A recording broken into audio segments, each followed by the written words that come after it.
Bonjour à tous, ici Monsieur Zoom et bienvenue pour une nouvelle vidéo. Aujourd'hui on va faire de l'ASMR parce que c'est à la mode. Vous êtes prêts? Commençons. Abonnez-vous.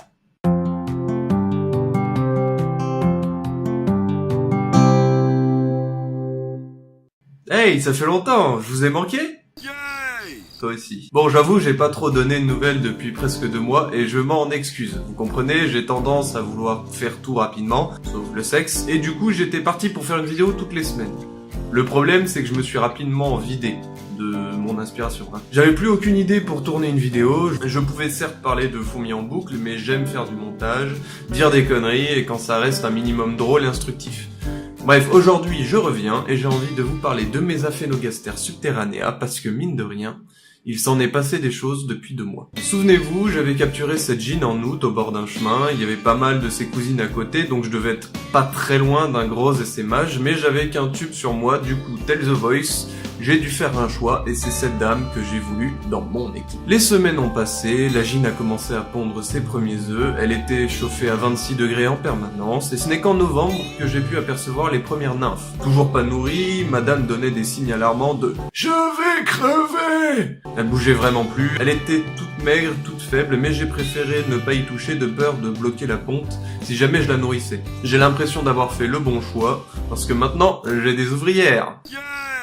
Comme toutes les jeunes fondations, il faut la nourrir rapidement de liquide sucré afin que la gine reprenne ses forces pour continuer à pondre. Une petite goutte de pseudomiella toutes les semaines fera l'affaire, et j'ai aussi commencé à lui donner des petits morceaux de grillons congelés, même si pour le moment, elle préfère largement le sucre aux protéines. Je vous propose d'ailleurs une petite fiche technique vite fait bien fait sur cette espèce. L'espèce est monogyne, monomorphe, elle est à fondation indépendante et claustrale, elle n'est pas foreuse donc inutile d'avoir un nid blindé, une température de 25 degrés est optimale. Sur l'hygrométrie, on peut se permettre à peu près tout, entre 15 et 90% d'après les chiffres officiels. Et pour la diapose, je vous en parle juste après. Du coup, j'aimerais aussi vous parler de la diapose. Elle est obligatoire chez cette espèce, mais comme j'ai vu les ouvrières naître très tard, j'ai préféré décaler la diapose pour ne pas mettre en danger la reine. À l'heure où je vous parle, la fondation est au frigo pour 2 petits mois à 7 degrés environ, et est blindée à l'avance de sucre pour tenir un maximum. Dans un deuxième temps, je voulais aussi vous parler de l'annonce que j'avais fait il y a plus de 2 mois, concernant un concours où je voulais vous faire gagner une fondation de Messor Barbarus.